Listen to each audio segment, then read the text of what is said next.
Ladies and gentlemen, dear colleagues, dear guests, members and friends of the EUscreen Foundation. It's a great pleasure to welcome you all to the EUscreen Symposium, Reframing Openness, Empowering Authenticity and Reuse in Audiovisual Heritage. We're truly proud that this year's symposium is co-hosted by EUscreen and Filmoteca Narodowa, Instytut Audiovisualny, so kudos to all of you who can say this as fast as I can. And the event has been co-founded by the Polish Ministry of Culture and National Heritage.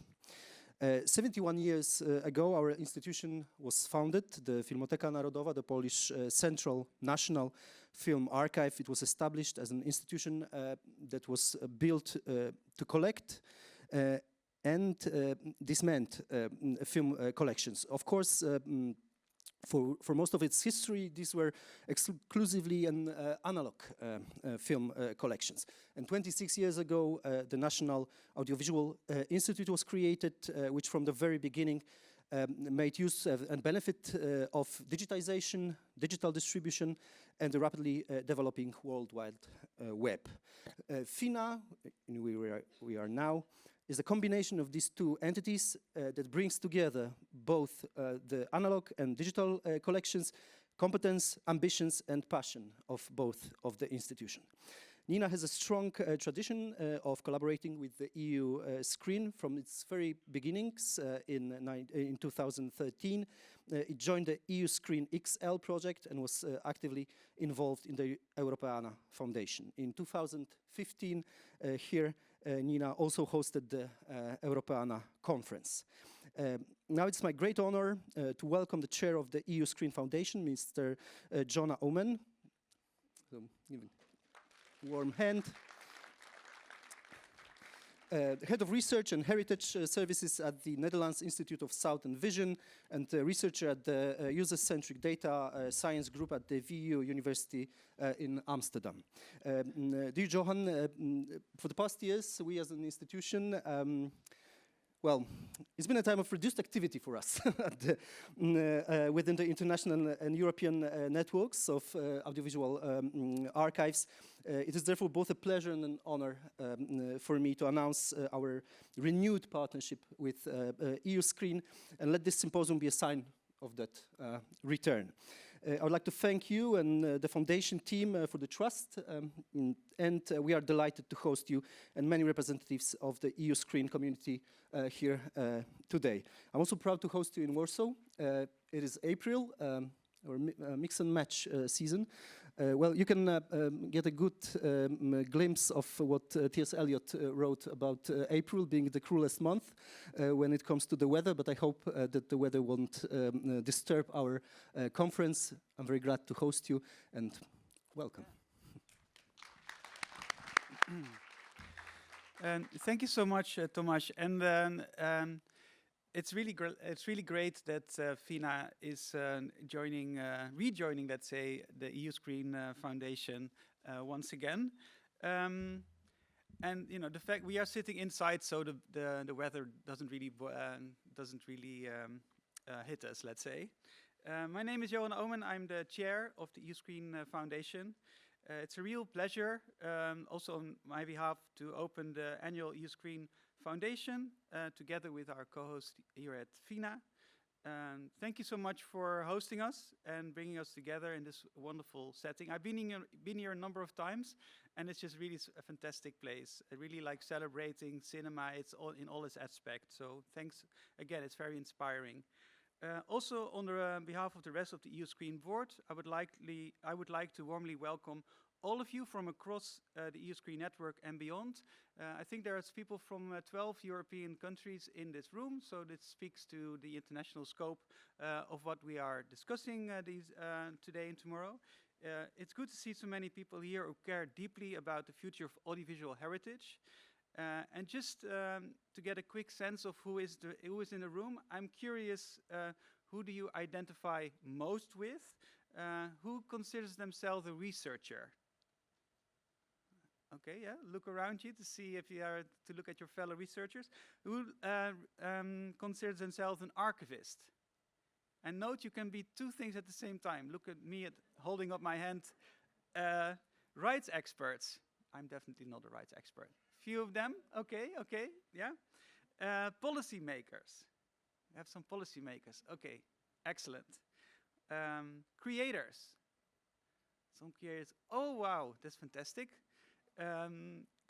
Technologists. Hey, our friends at, yeah, they're fantastic. Community organizers.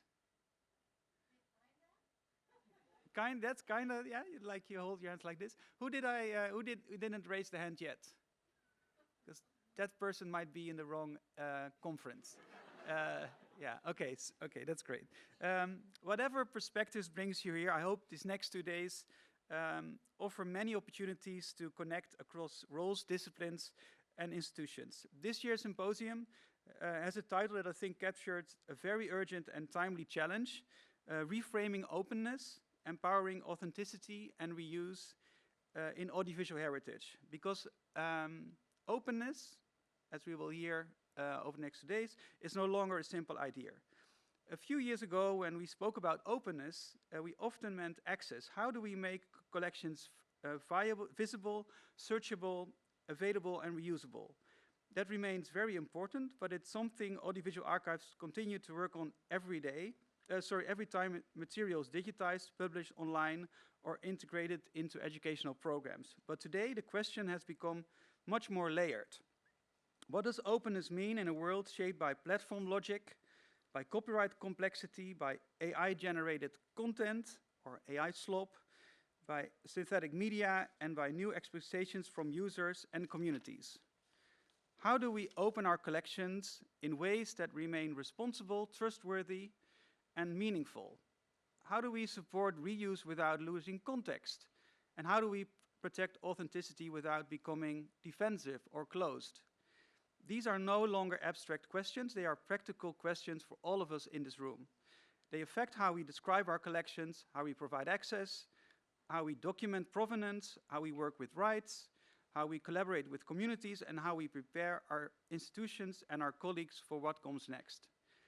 They also raise questions about which policies need to be in place to ensure all of this happens in a responsible manner. In that sense, this symposium continues a conversation that EUscreen has been developing for many years. For instance, in Athens in 2023, we discussed data flows and the idea of a European digital public space. In Barcelona in 2024, we focused on responsible use of AI in audiovisual archives. And it is especially meaningful to be in Warsaw again, as Tomasz already mentioned. In 2015, we organized a conference called Content in Motion, Curating Europe's Audiovisual Heritage, here at FINA. And we already explored curation, online access, reuse, and collaboration with users. Who was also attending the 2015 conference? Yeah, fantastic. There was like 6 people there. Yesterday I went, we do very good archiving in EUscreen, and yesterday I went to our Flickr page and I saw indeed a couple of those pictures. And for some reason the time doesn't really has an impact on the people that are in the EUscreen community. Everybody looks so young. Anyway, so the questions that we discussed back in 2015 return with even greater urgency today. Because archives today are not only preserving objects, they are preserving context, they are preserving evidence, they are preserving memory, and increasingly they are also preserving trust. In a moment when images and sounds can be altered, generated, detached from their origin, and circulated without context, the work of audiovisual heritage institutions becomes even more important. Not less important, but more. And this matters in a very concrete way. As generative AI becomes part of everyday information environments, institutions like ours are not only being asked to provide access, we are also being asked to provide provenance, context, and clarity about how material may be reused, transformed, and interpreted. Openness, in other words, now requires governance as well as access. At the same time, we should not approach this moment only with anxiety. There is also a real opportunity here. There are opportunities to create new forms of access, to support education and research in new ways, to involve users and communities more actively. To develop infrastructures and collection management systems based on public values, to discover richer forms of metadata and interpretation, and to think differently about reuse, co-creation, and public value. But to do that well, we need conversations across boundaries and across institutions. Looking at who is in the audience, we need archivists speaking with legal scholars, we need technologists speaking with curators, we need institutions speaking with communities, and so on. And this is why I'm so pleased with this program, and I would like to thank the program committee for crafting what promises to be a rich and timely symposium. I would also like to thank all the speakers for making their way to Warsaw. Over these days, we will reflect on public access and copyright law, on the integrity of audiovisual content in the age of AI, on participatory practices, and on the skills and competences our field needs. These are not separate discussions, they belong together. So my hope, to conclude for this symposium, is not that we leave with one answer, or one definition, or one fixed position.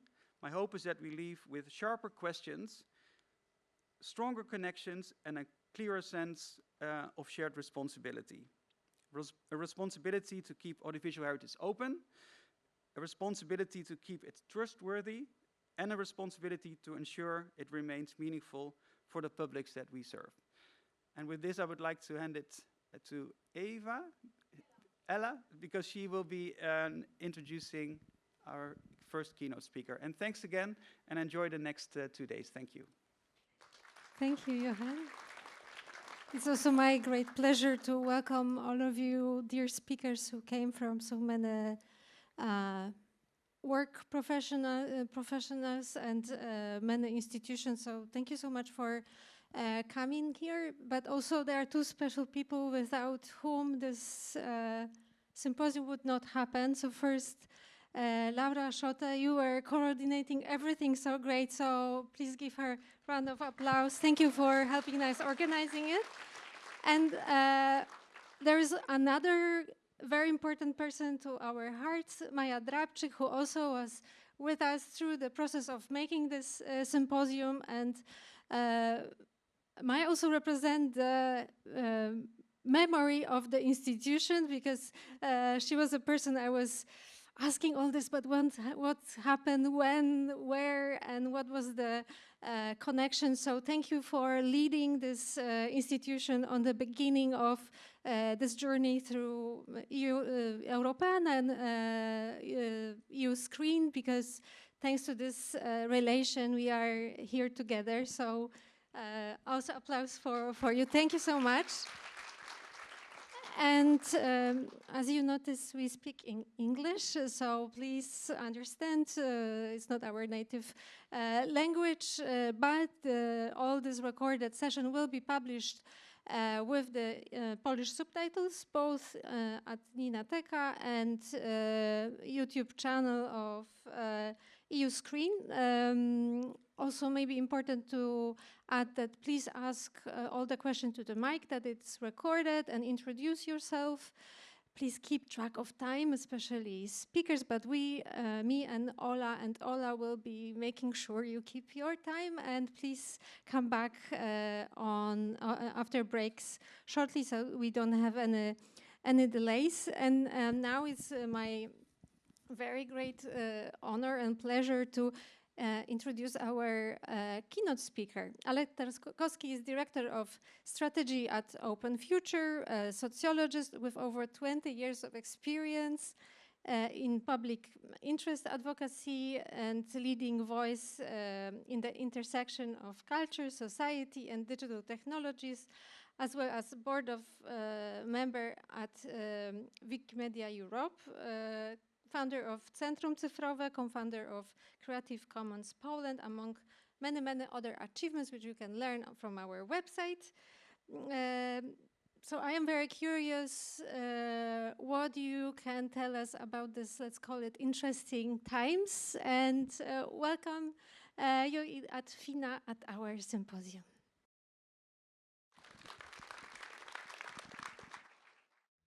Okay. Hello, everyone. I'm very glad to be here at FINA because this brings back memories. About 20 years ago, or maybe exactly 20 years ago, I co-organized as a young cultural activist a conference called Culture 2.0. And I was very, very happy that the institution that now became FINA, a public cultural institution, was supporting it. It was a conference where we argued that culture needs to be more participatory, more connected with the digital world, and more open. For many, many years, I've been a Creative Commons activist. My not just job, but goal was to promote openness. I promoted it among cultural institutions, also in education, in science. I worked on open data policies. And here I am talking about reframing openness. I could have stolen that title from your main event. I think it's a really good title. I've chosen a slightly different title. I'm also very proud of myself for not putting the letters A and I in the title, but you can probably already guess what this talk will be partially about. I want to say that I'm not an expert on audiovisual heritage, but I have been following developments around open web and sharing on the web and impact of various technologies on the web for the last several years. And I hope that the lessons learned also by other communities are relevant also for your sector. I imagine that your approach to openness varies. I know that there are some institutions that very strongly believe in it and others which are probably cautious. That's obviously fine. I also fully understand that there are many hurdles when it comes to audiovisual heritage.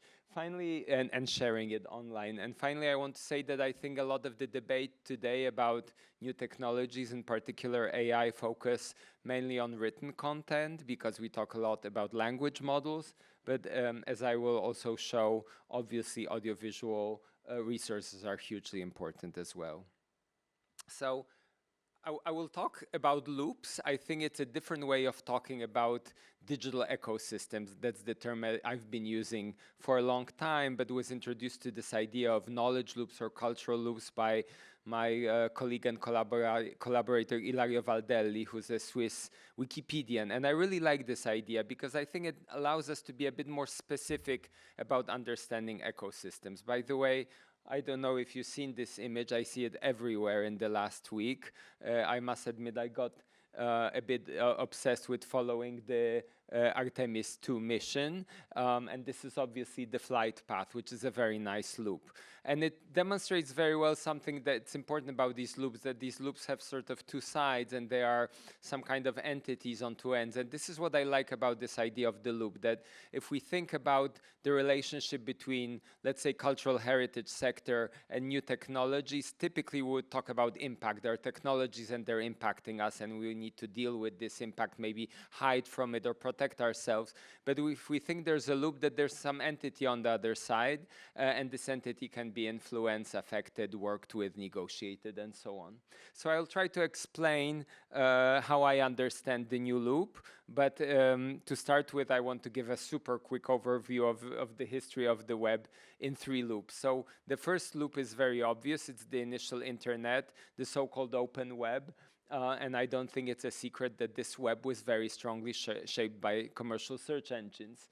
And I don't want to say that the relationship was perfect, but I think many forms of organizations that publish, share, or distribute resources on the web learned how to coexist or how to even sometimes benefit from this relationship, from this loop. The second loop arrived with the big centralized platforms, which broadly speaking are social media or social network platforms. And again, I think this is a loop that's very well understood by a lot of institutions which had this push that we need to be present in social media. I imagine many of you had this experience that there were dedicated teams just trying to figure out how to go viral. This is the experience of the second loop. And now we are facing the third loop, which I will immediately cut to the point, is a loop that is being shaped by artificial intelligence. This term, of course, is very loaded. We all say AI, AI. It means a lot of things. I don't want to go into definitions, but broadly speaking, when I say AI, I mean generative AI more precisely, and I mean large models. Probably most of what I will be talking about is the fact that since the last, 4 years, or 3.5, the online environment is increasingly shaped by development of these technologies, their deployment, and growing use of these technologies. So my underlying argument is that if we want an ecosystem to be open, then it needs to exist in some kind of a positive loop. It needs to have some form of ideally symbiosis with this technology, with this key technology system affecting the ecosystem. And today we are not yet at this stage. So what I will try to explain is how we got here, what are the challenges, and end with some solutions. So how did this loop broke? It's probably not easy to point to a specific moment, but I know of one case that we've been using at Open Future to explain this situation.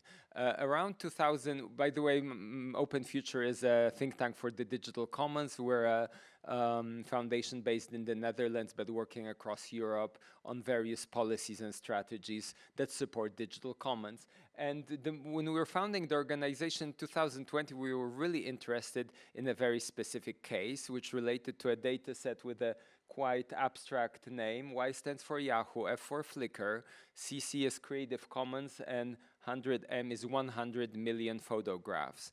This is a data set that was created not in 2022 by OpenAI, but it was created much, much earlier, in 2014, at the time where I at least was not very interested, to be honest, in machine learning technologies. And it was, at that time, a data set of 100 million.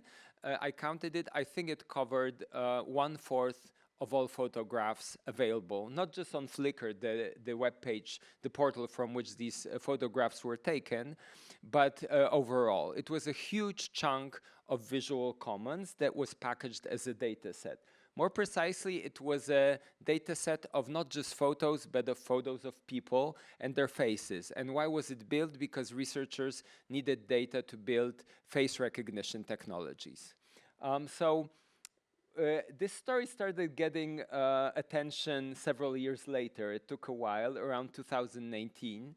And really the very interesting thing that happened is that a researcher and artist called Adam Harvey created a search engine for this data set called Exposing AI. You could go there, type your name, and see whether your face was used for face recognition training. And by the way, probably you're aware that face recognition is not a technology used just to, I don't know, recognize your friends, but it's a technology that has very big uses for surveillance purposes. At some point, it even starts to be used in so-called dual-use setups for military uses, which, by the way, Adam later tracked. But this was a very powerful move. Find yourself in a data set, find your face there, and realize that you're basically becoming what he described, food for algorithms. This is a very interesting case. By now, the issue of all our data being used for AI training, I think, is repeated again and again. But this was a very specific data set because it used resources that were openly shared. Each of these images, that's true, was released under a Creative Commons license. So in theory, permission was given in advance to make this use. There's even a paper published, when researchers in computer science publish data sets or now AI models, they often release a white paper. And this white paper basically said, well, this data set can be used by anyone for any purpose. That actually was not true. It was a pretty gross simplification of, as you all know, pretty complex landscape of open licensing. There were various licenses used. Some were non-commercial, some not. There was the attribution requirement that was not met for this data set, and so on and so on. But the packaging was use it freely, and that's what happened. This case is interesting because it showed how this vision of open sharing at some point clashes with very high level of reuse. And you can look at it two ways. The sort of positive pink, I should have pink, not yellow here, but that's not visual brand coloring. Imagine this is pink. The pink eyeglasses, when you look at it, see this as greatest reuse case. As you all probably know, whenever some resources are released, everyone is wondering, will it be seen? Will it be reused? You know probably all that a lot of scans of digitized heritage are never seen by anyone. And here you had the story where they're being reused for development of science, for commercial purposes, for research and development, for innovation. You know, sounds great. But if you put on the darker glasses, it all started feeling like exploitation of the commons, misuse of resources, and at a huge scale at that. And why was that? So I think there are three reasons for this. First of all, the uses were unexpected. When someone shared their photograph on Flickr in, let's say, 2006 and decided to share it openly, it's hard to expect they had some thoughts about things like machine vision, self-driving cars, drones, and so on, right? So it was easy to say, you will give permission in advance. I think only now, for the first time, you can face this reality of an unexpected use. This happened after 20 years. Secondly, the scale is really massive. This is both a success and maybe a challenge. It's a huge number of photographs, huge number of people affected. This scale really, I think, moves a lot of people. This would be different if it was small, but as you all know, the whole purpose of data sets is they're meant to be bigger and bigger and bigger, because then they are useful. And the third thing, obviously, which is very specific for this data set was really about people's faces. So I see it as a bit of a really outlier that tackles really serious questions about privacy, even about identity, which maybe you don't deal with other types of culture and heritage, but let's admit it, traces of these challenges around personality, around privacy are everywhere. So we treated this case as like an opening case for our work, which at Open Future, our name is Open Future, but we don't take openness for granted. And this is one of the points I want to make today. We can no longer assume this is all very obvious. It's, as I think Johan already mentioned, quite complicated, and maybe there are ways of reframing it, because it showed the tension between benefits of open sharing and potential harms. And we framed this, we called this the paradox of open. We described it in an essay that you can find online, which starts with the premise, which I want to say very clearly, that openness is still valuable. I at least still believe in open sharing. I think it's an important part of public mission. But openness has a paradox to it. Openness is, more precisely speaking, what I think is interesting in it is not just that you're sharing, but that this can be productive. This was very beautifully described by American professor Yochai Benkler as commons-based peer production. So you have resources that are shared as a commons, and hopefully peers will start producing, making a new value out of it. And Benkler also, I think, wrote his book, The Wealth of Networks, in 2006. 10 years later, around 2016, it was clear that the web went in a different direction. Yes, there are new forms of these commons. If you look today, after 20 years, some of them are very valuable. For instance, open source programming or OpenStreetMap. Or maybe many of you use apps like iNaturalist. You try to recognize plants and you're building a huge biodiversity database. Or I just learned, fun fact, that there's a French platform called Open Food Facts, which I didn't know about, which is a crowdsourced open repository of information about food products, something that's super important. And it's great that it's open. But otherwise, this is still a niche. We might enjoy these products, but we need to accept that the mainstream went somewhere else and went into these big commercial platforms. And we wrote about the paradox of open before ChatGPT 3 was released, and then all the other models. So I think this was true then, but even more now. Openness enables, in some cases, concentrations of power. Not necessarily on purpose, but it's a very big side effect that was visible in the Flickr story that I shared. So basically, problems with openness today, I think, are not really problems with openness as such and with sharing. I want to underline it. But the question becomes, how do we deal with concentrations of power? And what do these concentrations mean? That simply those who have power are best positioned to make use of open resources, while others, if we don't take extra steps, might have much less chances of benefiting from them. And this is not exactly a good public interest approach. To be clear, as I said, open access and free use still are a very powerful challenge to exclusive control, mainly by commercial actors, and it's a strong part of public mission. So how does this paradox of open look today, several years later? Actually, sorry, wrong date. Today, 26, not last year, because things change so fast, I guess this makes a difference. So basically, this paradox today is about very big companies. These are the big AI companies, or so-called hyperscalers, so companies that control cloud infrastructure, making use of digital commons, often in ways that feel or are really exploitative. And the vector for this sort of impact are machine learning technologies, is basically AI development. We have this AI development model based around a framework of building AI called transformers, which is based on scaling. It basically says you need a lot of data, a lot of computing power, and a lot of time to run the data on the computing power, and you churn out bigger and bigger models, which seem to be more and more powerful. And what does this look in reality? I didn't mention at the beginning, I am a proud Wikipedian, and a lot of the work I do is related to how Wikimedia can adjust to AI. And I think Wikimedia can be considered a canary in a coal mine, though I'm not sure about that metaphor because it's a very big canary.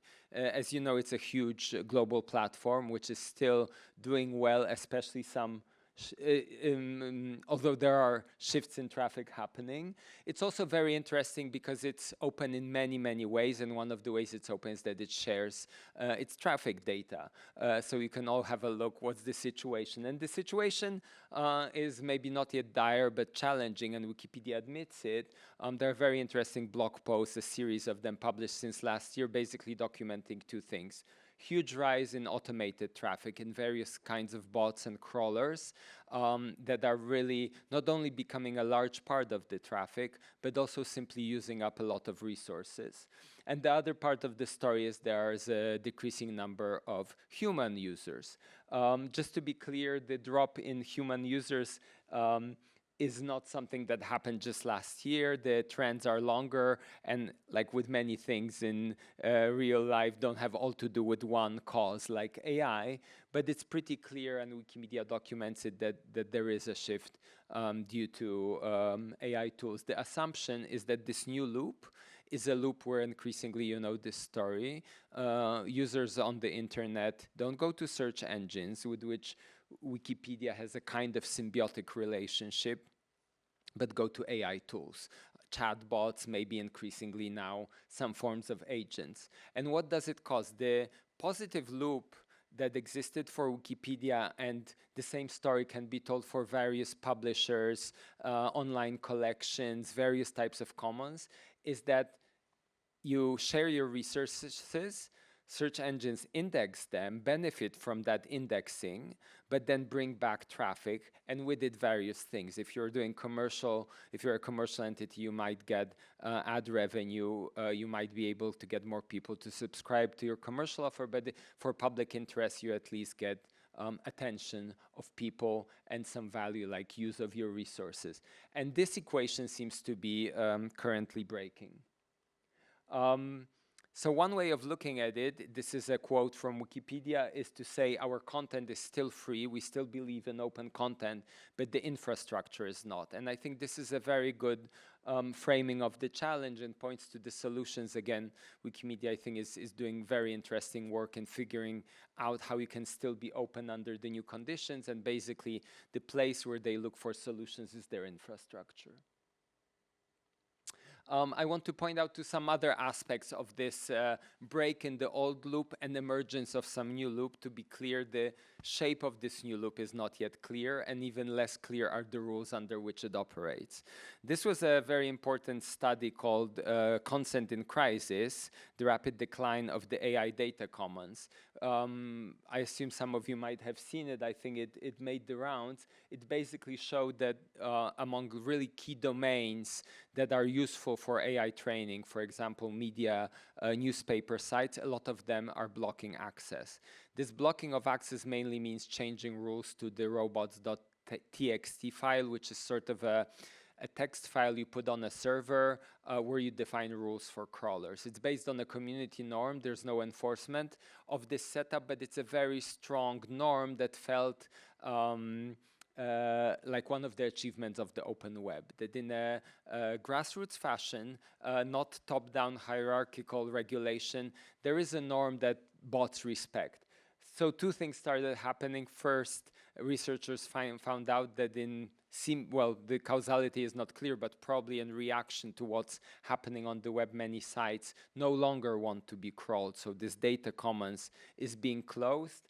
Of course, this study is from 2 years ago. What we learned in the meantime is that also these community norms are very often not respected.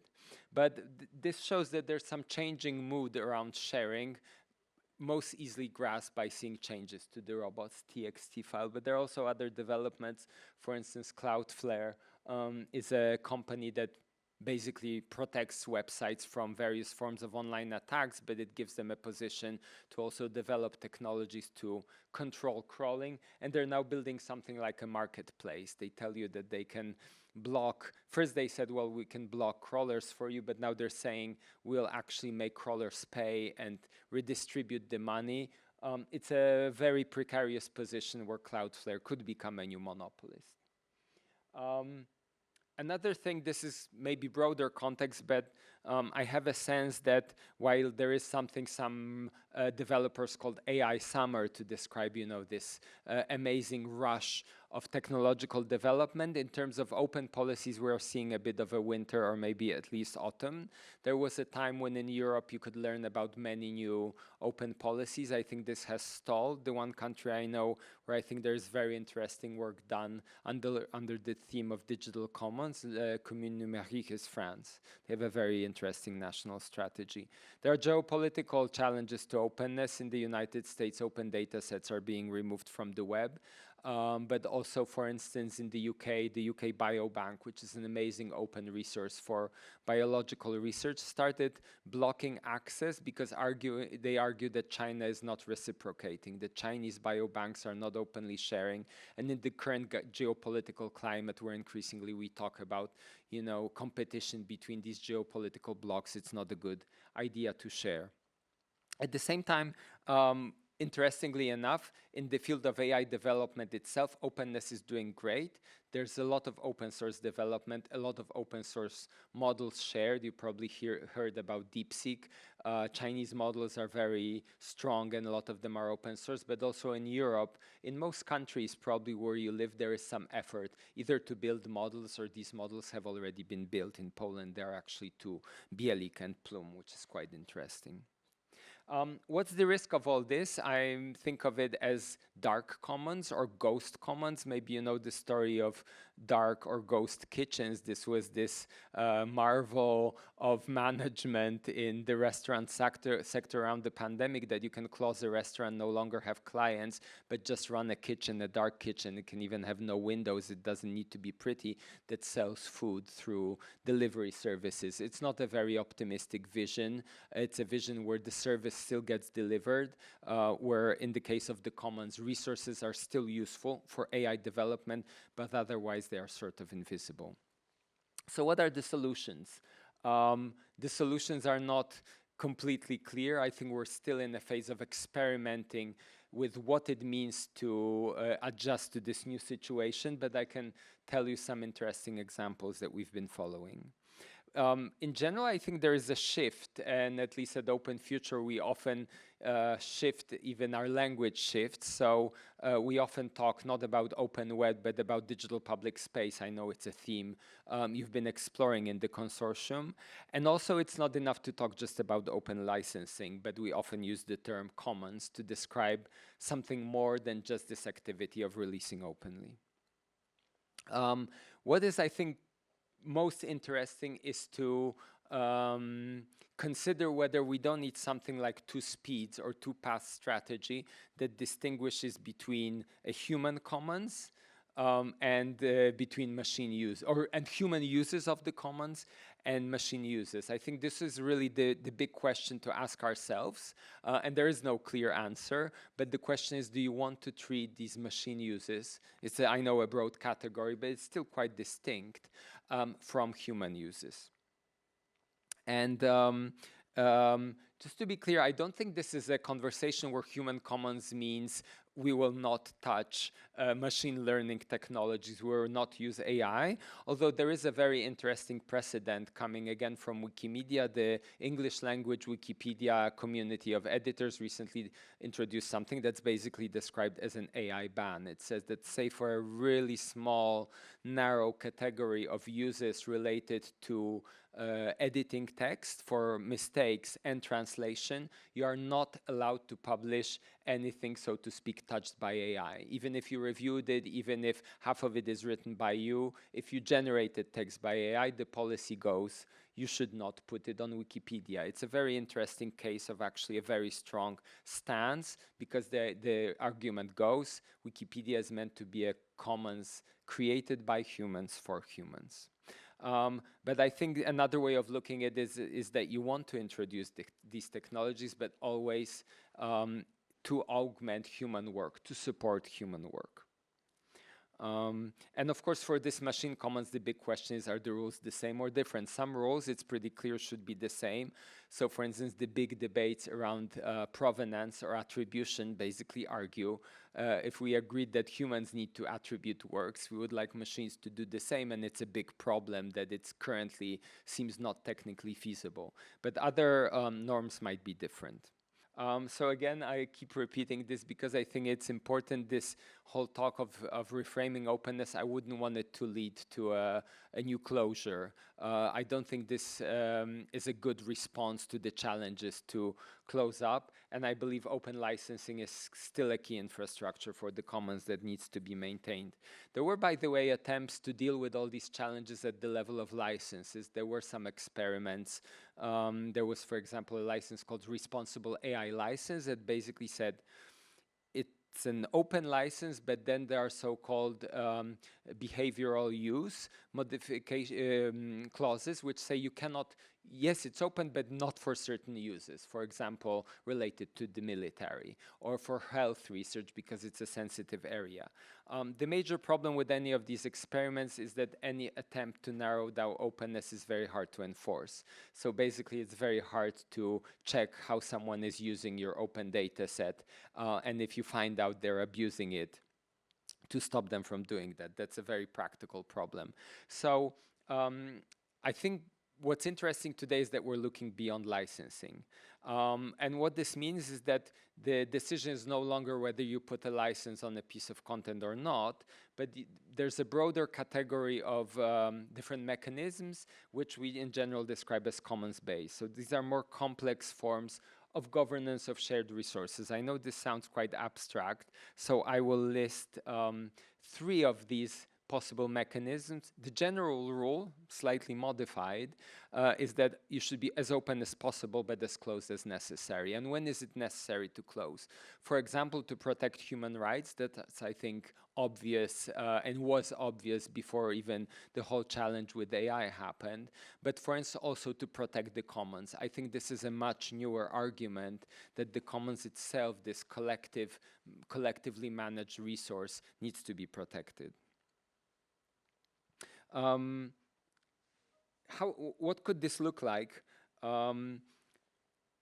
And this is an example of a approach that tries to distinguish between these various kinds of uses. So one level is humans accessing cultural heritage data. Another is AI accessing cultural data. For example, when you now have AI search engines that search the web, access various sites, collect some data, and then but never share it directly with the human user. And finally, you have these bulk uses, which basically the purpose of which is to train AI systems.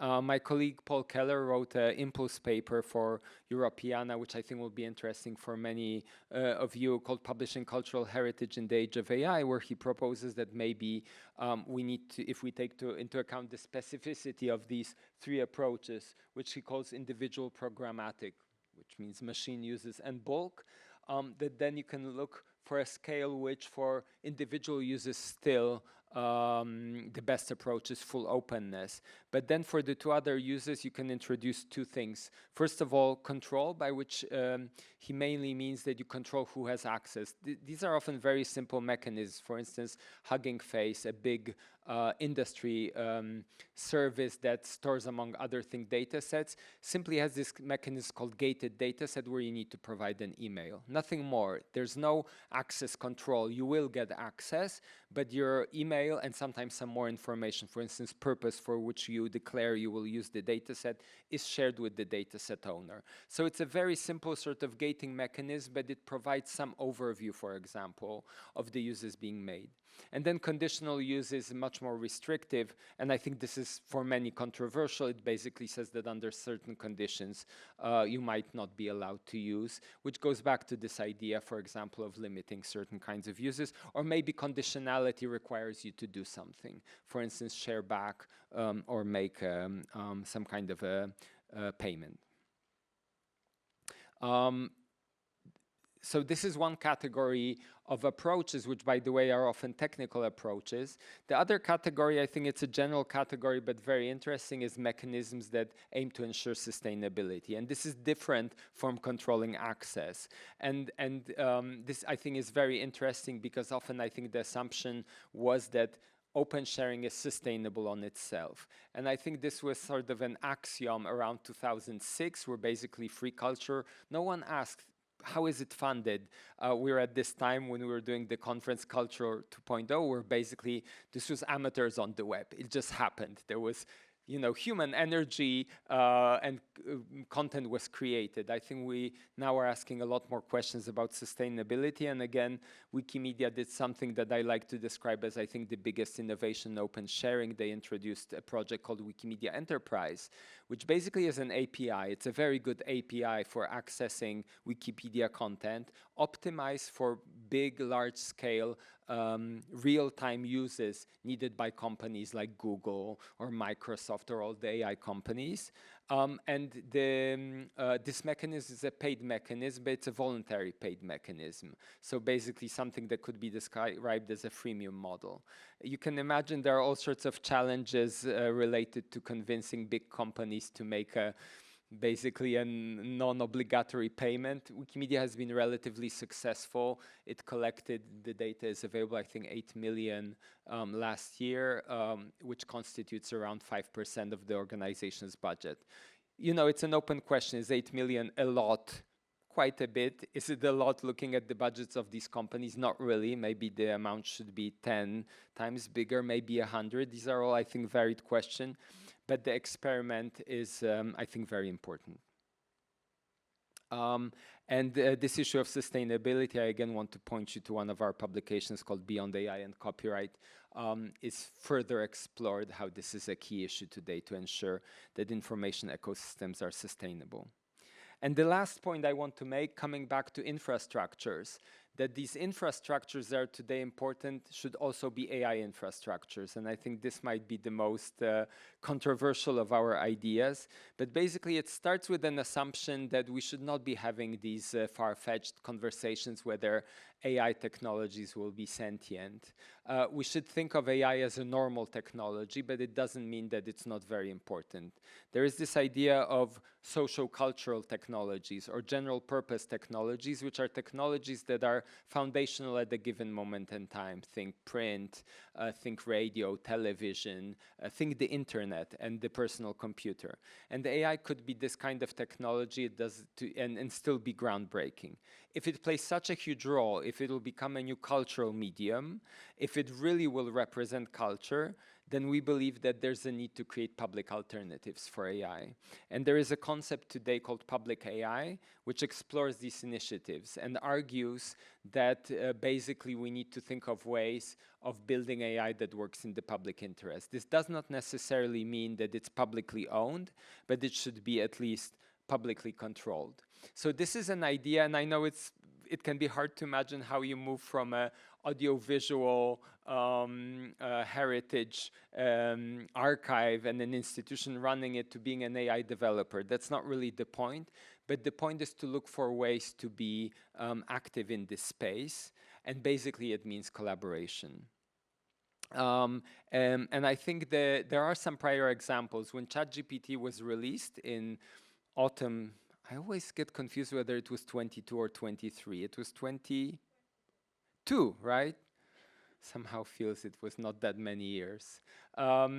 Just a moment earlier, there was an open source model called Bloom released. It wasn't a great model, no one remembers it anymore, but it's worth remembering because it was built as a commons. So the researchers from a project called Big Science, run by Hugging Face and a group of research institutions, argued that it really needs to be collaborative. They tried to build it a bit like Wikipedia, and their main argument, which I think is very interesting, is that if you want linguistic and cultural diversity, if you want diverse sources, which seems a requirement for a good model, you need very many different peoples, for instance, with contacts with various archives to support the effort. And I think it was a very interesting project, and I wish it continued. Unfortunately, it did not, but it provided a certain template where we could imagine that one of the European open source model developers could very seriously enable collaboration with various stewards of the commons. And in vice versa, I think the way of thinking about it is that we understand today what it is to have public media in television, in radio, in broadcasting. It's a bit less clear what are public media on the web, admittedly. We didn't figure it out in 20 years. But in the same logic, we could hope to have a public AI system. And this is my final point. I think if you think about this loop, and if indeed this new loop will be shaped by AI technologies for good and bad, then the way to close this loop for the public benefit is to take care, of course, of our resources and think how they are shared, how they are used, consider access and use conditions.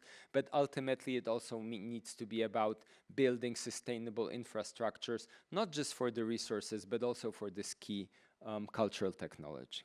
Thank you very much.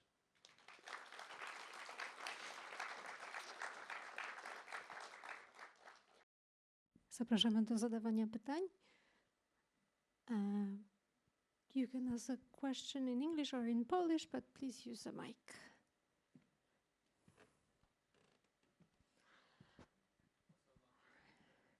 Everybody are digesting, I'm afraid. So digesting the information you provided, and but Alec, you will be available through the breaks. Yes, and so also not just questions, but also comments. If you find especially any of this outrageous, shocking, surprising, I'd be very curious to hear your thoughts, because I think we all need to explore together these issues.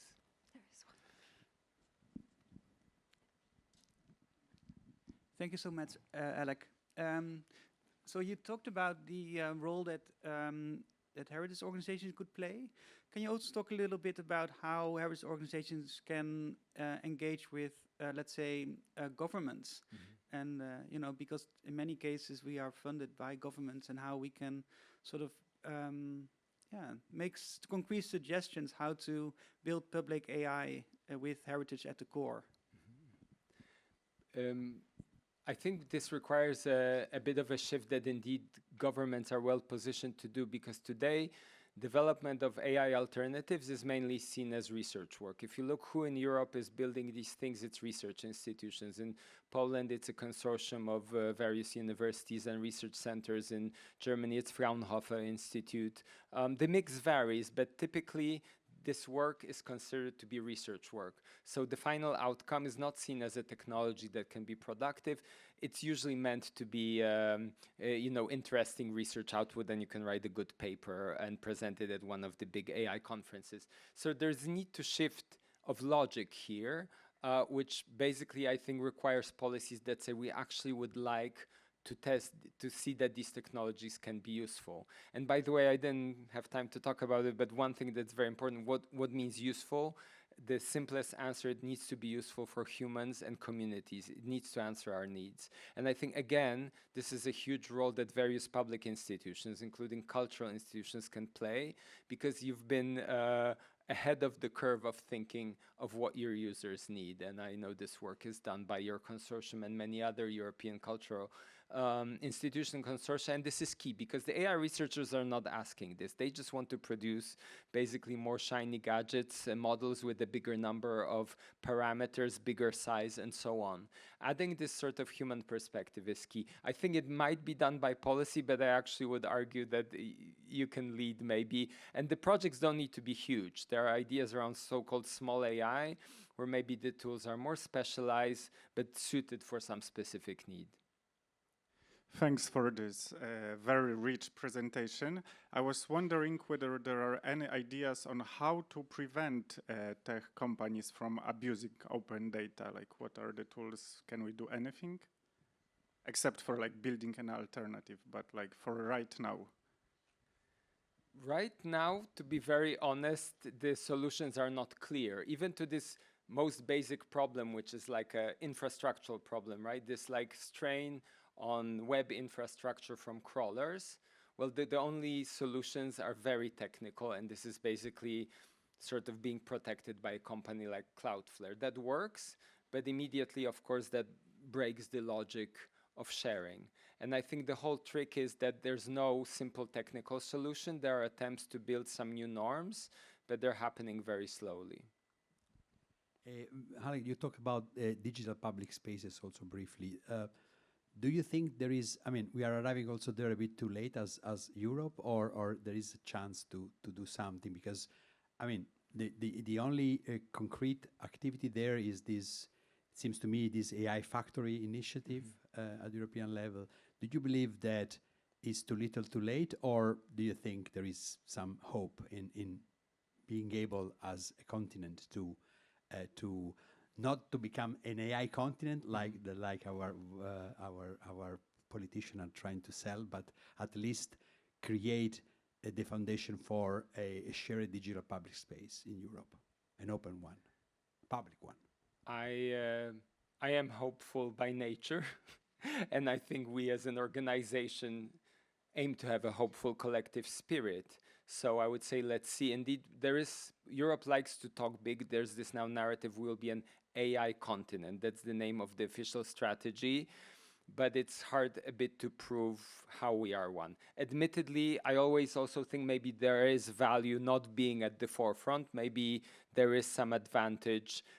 Maybe European way of life can be less AI heavy. But the problem is, and I think this comes back to this idea of public AI, the choice is being made for us. The world will probably be saturated with these technologies. At least that's my assumption. You never know. There is talk that it will be a bubble, but I really think these technologies will be developing. And just to maybe clarify, I think what is the real issue there? There are some, you can find voices among AI developers that basically, it's not just that they say that all culture will be ingested by AI systems, that then the way of interacting with culture will be through AI. This is not really an exaggeration. For instance, Jan LeCun, who used to be with Facebook, now has his own company, a very recognized AI voice, basically said that he thinks the way you access culture today through the web, through search engines, through platforms, really at some point all you will have is an AI tool, some kind of an AI assistant or companion. And then, as I said, you will have this dark web, dark commons somewhere hiding there, but you will never experience it. I think it's a very kind of dangerous vision. And the way out of it is to try to build this alternative. So I would basically say, let's try building them. Let's give ourselves, I don't know, 2 to 5 years and do the best we can to build them. Sorry. Hello. I wanted to ask you a question about if you can speak about the difference, if there is indeed any, between openness and publicness, between what's open and what's public, because it strikes me in your presentation that there are certain types of things that we may think are open but not public, and vice versa. Seems to me a very critical distinction when it comes to AI development. Yes, thank you. And I think that has been a big shift in my personal thinking, that's exactly expressed by these two terms. And I think openness is a foundation for publicness. I'm not sure it's an English language word, but I'm English as a second language speaker, so I hope I can introduce it if it doesn't exist. But basically, what's the difference? I'm not sure the answer you will accept it. It's some kind of public function or public role or public interest. And admittedly, it's very hard to pinpoint it. And the problem is that openness itself is quite easy, I think, to understand. It's a legal term the way we use it because there is open licensing. And you can say, oh, there's a license and it allows you certain things, then it is open. There's no equivalent precise way of measuring publicness. But I think that's the whole point, that and this is very well visible, again, in AI development. You can have open AI models, but if they're only built for research purposes, or they're built by big companies for their own uses, this is not public, right? So I hope the distinction is clear, even if we still don't know what public means. When we talk about public AI, we say that it needs to be basically democratically controlled, have some kind of a public interest function, and be open. For the sake of time, we have one more question over there, and then we can rush for the next panel. Thank you very much. So I was thinking about all these things that you said, and from the perspective of culture heritage organization, what are the steps that we have to take to be more responsible of how our data is being used? First of all, and for AI training, of course. And what is and if there is an opportunity now with the European Cultural Heritage Cloud, the data space that is being created in the European Union, and if should the policy be from there, so from a responsible AI use for our content? So I know it's not a simple step, but I think the work that needs to be done is understanding what are good and responsible ways of sharing data for AI use. So basically, think of your content as a data set, which I think is, as you well know, it's not just a data set is something very specific, an AI training data set. And I think there are good ways to do data sets and bad ways. Some ways of making them better are very practical, right? You do basic things like you do a data sheet and you document what's in the data set. Some are more complex. So I think it's doing that and doing it together with the researchers, with the AI researchers and developers, with those who want to work, because I honestly think they need to be, what's a good word, maybe educated. If you talk with the AI developers, a lot of their logic, they're computer science people who say, give me any content you have and I have tools to turn it into tokens, and I will use these tokens to train AI. It's a very machine, simplistic way of looking at the world as just a source of raw materials. And I think we need to change that logic and make them aware that, you know, as you well know, culture is complex and so on. And I think we need more cooperation like the Bloom Big Science project, but for culture. So I would really like to see the way there are these efforts to build European AI. I would like to see an effort to build a state-of-the-art in terms of its governance data set. Oleg Tarkowski, thank you so much for Thank sharing your thoughts and your work. And now I would like to introduce next panelists, and the person who will be leading this panel is Bart Melletti, and the panel is titled Public Access and Copyright Law. Use this Okay, thank you very much, Ella. Hi, good morning, everyone. Yeah, please have a seat. So I'm Bart Meletti. I'm a member of the EUscreen board, and my day job is a senior lecturer in law at the University of Glasgow, where I work for a center called CREATE. We are the Center for Regulation of the Creative Economy. And I really enjoyed Alex inspiring keynote. Thanks so much. I hope you did too. And I think it was the perfect introduction also to the next panel. I took a lot of notes, which I can turn into complex questions for our panelists. But so Alec presented us with quite unprecedented and unfamiliar, at least, challenges to the cultural heritage sectors. In this panel titled Public Access and Copyright Law, in a way, we're taking a step back, because if you look at these issues through a copyright perspective, so if you think about, cultural heritage institutions' ability to share and digitize their collection through the perspective of copyright, the challenges there are all too familiar.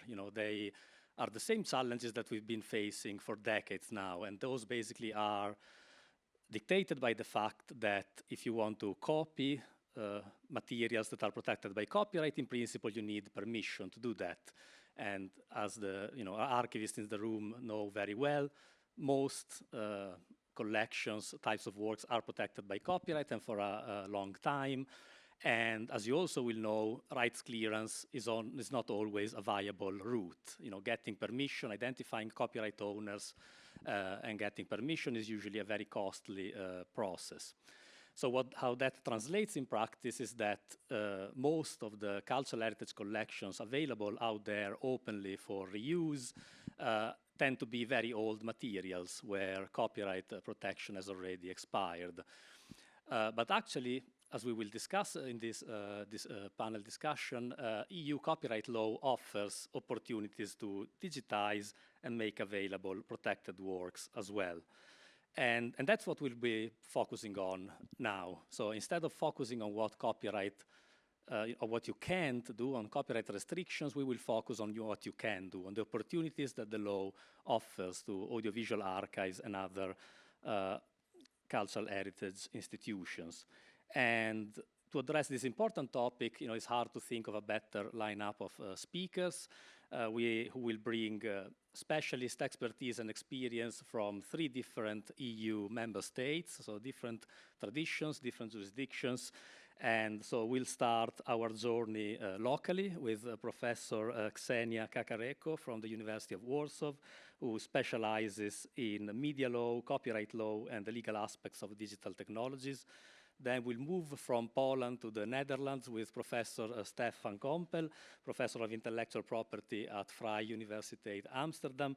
And we'll conclude our journey in Germany, Berlin, with Adelheid Eftberger, who is Deputy Head of the Department for Audiovisual Media at the Bundesarchiv, the German Federal Archives, who will give us a practical example of how you can actually benefit from these opportunities.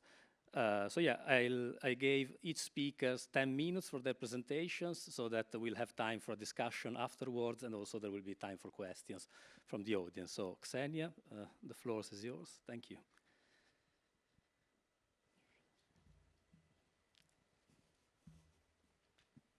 Hello, I'm not sure I have this. Yes? Okay. It's not a slides, it's only an infographic because I want to have more flexibility, and as you see, I use an AI tool to make it more graphic attractive. As a academic professor, I would like to stand because I'm familiar with this kind of tools. So I'm very happy to be here, and but it's also a little bit nervous to be the first of this panel. But I'll start with some fundamental information, and maybe more based on DSM, because in Poland we have implemented DSM for about a year and a half, and so it's a little bit fresh for us. So when we talk about the audiovisual archives, copyright is often perceived mainly as a barrier. Yeah, and it seems something that slows down digitization, limits access, and makes reuse very difficult. To some extent, that perception is understandable. Copyright law protection. Copyright is the part of this law. It protects interests of law, of authors, of right holders, and that protections necessary involves limits. But today I would like to suggest different perspective. Instead of asking what copyright law prevents audiovisual archives from doing, I would like to ask a different question. What does copyright law actually allows them to do? And that shift matters. If we look carefully at the current European legal framework, we can see that copyright law is not only a system of restriction, it also creates legal pathways that allows archives to preserve works, make collections accessible, and in some cases support lawful reuse. In other words, copyright law does not only protect rights, it also defines the legal space within which archives can fulfill their public mission. I would like to focus on 3 areas: preservation, access, and reuse. So let's begin with the preservation. This is the most fundamental task of any audiovisual archives. And in this area, the legal position is often stronger than institutions assume.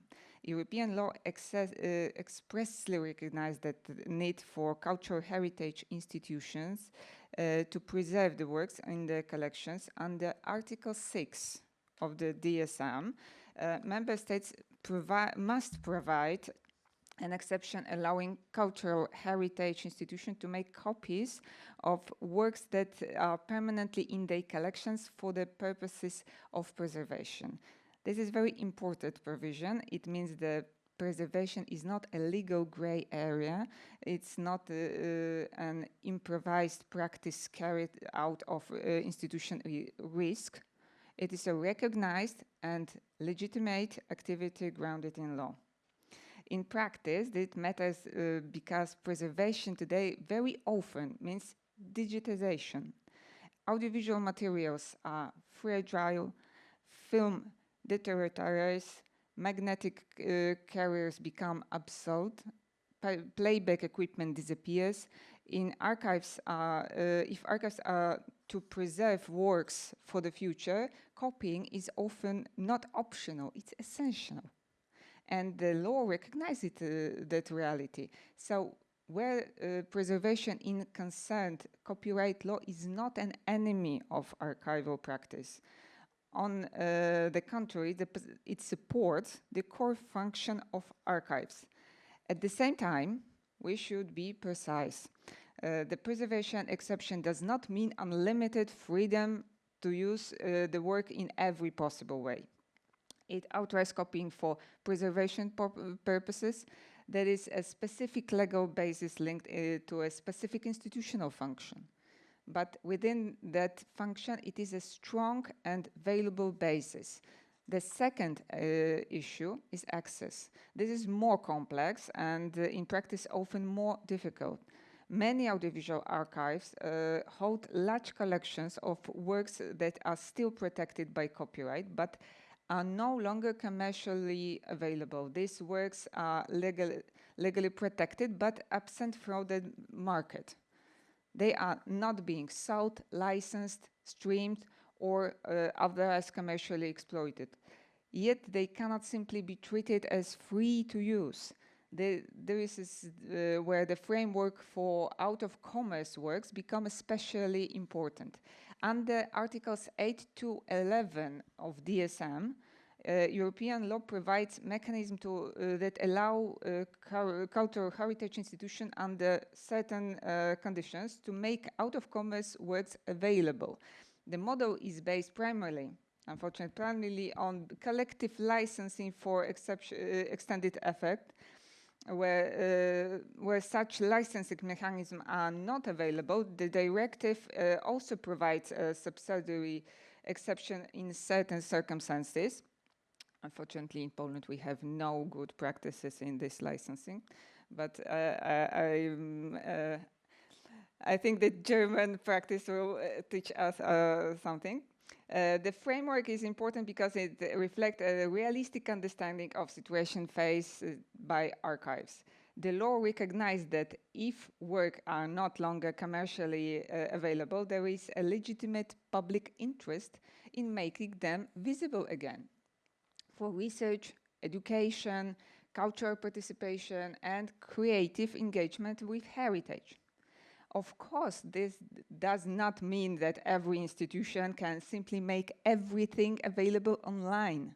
The conditions still matter, the legal basis still matter, national implementation still matter.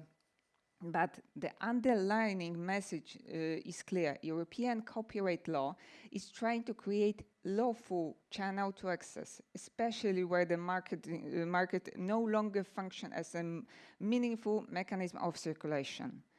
And that is the major development. It means that archives should not define themselves only through caution and restraints.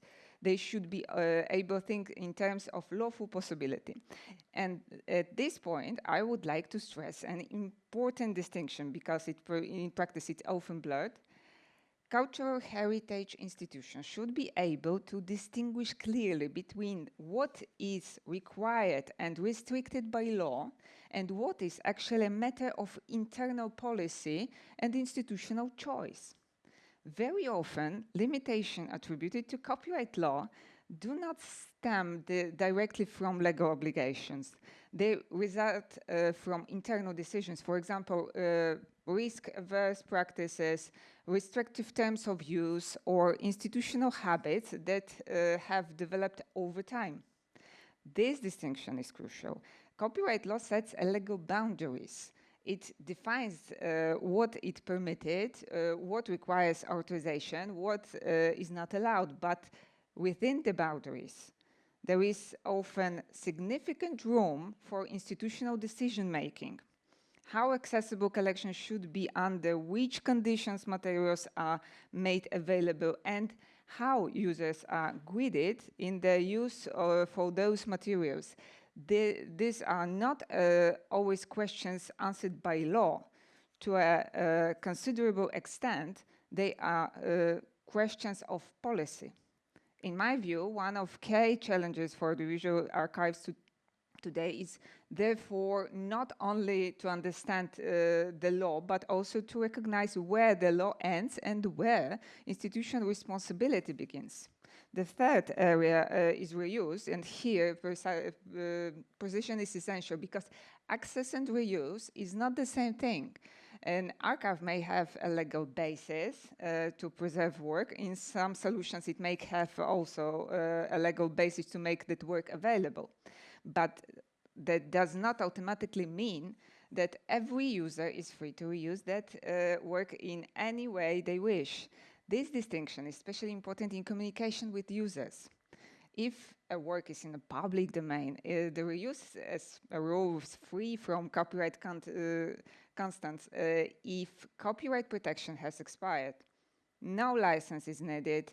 From the point of view of for reuse, this is the clearest and the safest category. If, however, a work is still protected, reuse generally requires either permission from the right holders and another valid legal basis, such as an exception or limitation provided by law. And this is why archives should be very clear in their own practice and in their communication with users. They provide access to material. They may provide copies. They may indicate the legal status of work where the status is known, but they do not automatically transfer the license for every downstream user, and it's not their mission. That distinction protects both an institution and user. And it's particularly important today in the digital environment where users often assume that the works are accessible online and it's also free to use. Legal edit assumption is often wrong. So here again, copyright is not simply about restriction. It's about structuring responsibilities. It defines how may that do what, on which basis, and under which condition. And if we look at these three areas together, preservation, access, and reuse, a broader conclusion emerges. Audiovisual archives are not merely passive custodians of their collections. They are institutions operating within a legal framework that increasingly recognize the public mission. The law does not remove all difficulties. It does not eliminate the need for rights assessment, internal procedures, or legal caution, but it does provide tools. And this is the key point I would like to leave with you. Copyright law does not only say no, it also says yes, provided that the right question is asked and correct legal basis is identified. For archives, this means a change of mindset, and the certain question we should no longer be only what are we not allowed to do, it should be what we are allowed to do and how can we do it responsibly, clearly, and confidently within the law.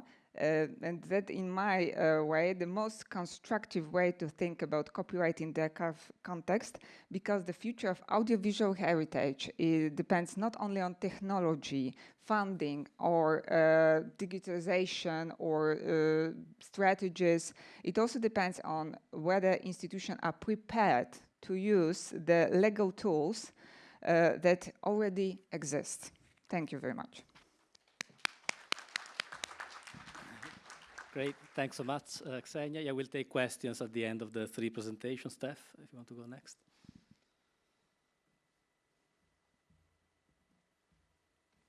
So that was already an excellent overview given by Ksenia on many copyright issues that audiovisual archives face. When I think about audiovisual archives and the copyright challenges, I always think about that these challenges are actually quite a lot tied to the role that they take on in society. And this, as an audiovisual archive, you want to make the audiovisual heritage a meaningful part of life, to enrich people with it. You hold those big archives and you want to make them accessible.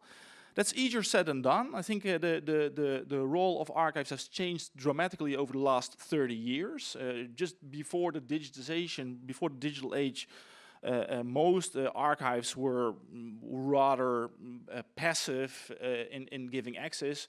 If you wanted to have access to the audiovisual heritage in the archives, you needed to physically visit them. All the materials were still analog.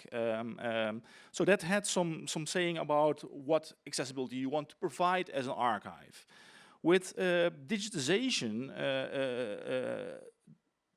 that automatically increased the possibilities of giving access to the materials. At the same time, copyright was not like a facilitator of that. You needed to have permission. You could try to achieve this through collective licensing.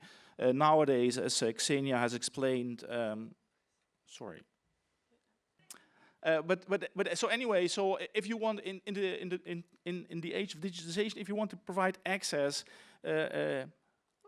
collective licensing was a possibility. Nowadays, the legal framework has possibilities of allowing access to copyrighted materials, provided that they are orphaned, that you can't find the rights holder, or that they are out of commerce. And as Ksenia explained, many items in the archives are out of commerce. So there are possibilities, but this legislation has been introduced fairly recently. The out of commerce regulation is from the 2019 directive, implemented in most countries in 2021. That was yesterday. And providing access is then possible, but at the same time, immediately with the AI revolution, creates the challenges that Alek Tarkowski explained, the paradox of open.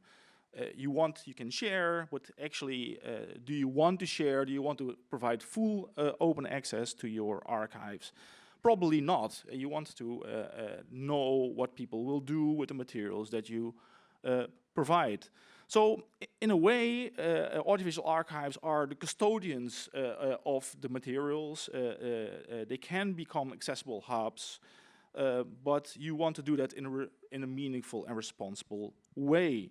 And that also means that there are responsibilities for audiovisual archives. If you want to open up, what do you provide and which tasks does that bring? It brings increased responsibilities, including legal ones. What is expected from audiovisual archives? What does the law permit them to do? How should they position themselves between rights holders whose materials are in the archives and people who want to access them or reuse those materials? Those are significant challenges. As Xene explained, there are ways to do it. But it's important that what archives can provide access to is not what they own. Well, they own the materials in their archives, usually the physical materials. They can have digital copies of them, but they don't own the copyright in those materials. And that provides the challenges. As an archives, you can't give legal permission to reuse the materials. You can't put a Creative Commons license on those things. It can only be done by the rights holder. What I really want to focus a bit on in the last part of my talk is the possibilities that you can give as an audiovisual archive for reuse of those materials, despite whether they are in your archives or available online.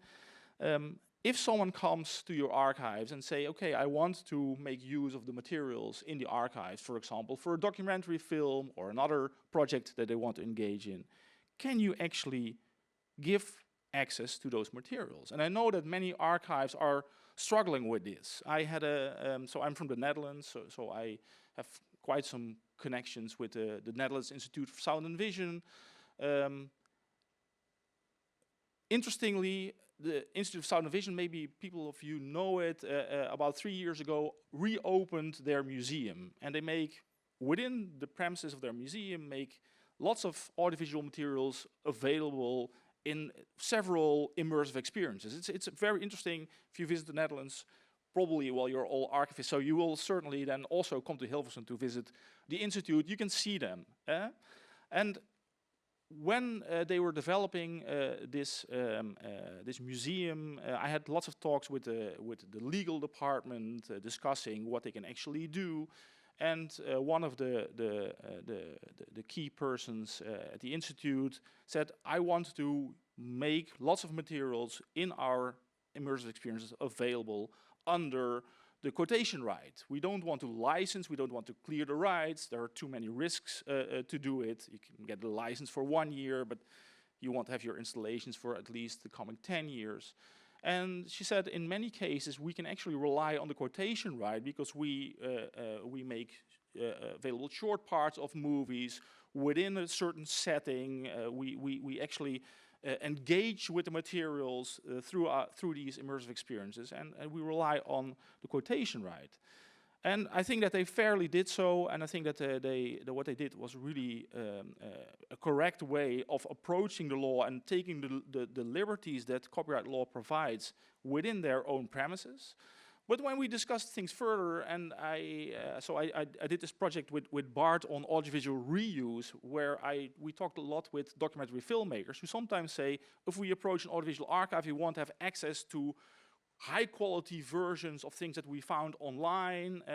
We often get a no if we ask reuse. So I asked the question, so now you know how to deal with quotation rights, you know what the law permits.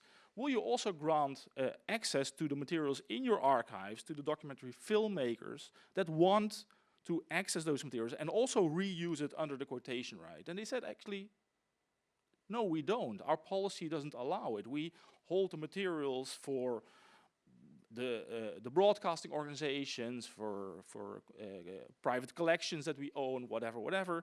But our policy does not permit us to immediately grant this access. And I said, but I understand it, because you don't own the copyright, but it's a legally permitted use. You make a legally permitted use yourself. Why don't you allow others? And we discussed this, and I don't know what the policy is right now, but it sort of kind of opened their thinking. Like, should we indeed be the keepers, the gatekeepers to the materials, or should we also open this? And what I think, and I think Xenia also hinted a bit at this as well, it also depends on the policy, what you want to do with the archives, and whether you want to open them or not. And it's easier said than done, because what is actually permitted by copyright law? The exceptions in the law are not always very precise. They are vague. If someone comes and makes the claim, I want to reuse particular materials under quotation right, can you trust this person that he or she actually uses them under a quotation, or whether the use is fairly broad? But I think that policies can help, also practices can help, and I think also the codes of best practices that Bart and I developed for the documentary filmmakers can also be instructive to see what are permitted uses under the law and not. So I think that in the end, it's not only, if you think about public access to audiovisual archives, it's not only about making them accessible online and define the conditions under which you make them accessible online, but also think about broader ways of making further uses under exceptions, limitations as part of your policies. That's what I wanted to think to finish with, and I think that's. Thanks so much, Stef. That was brilliant. Heidelheide, please.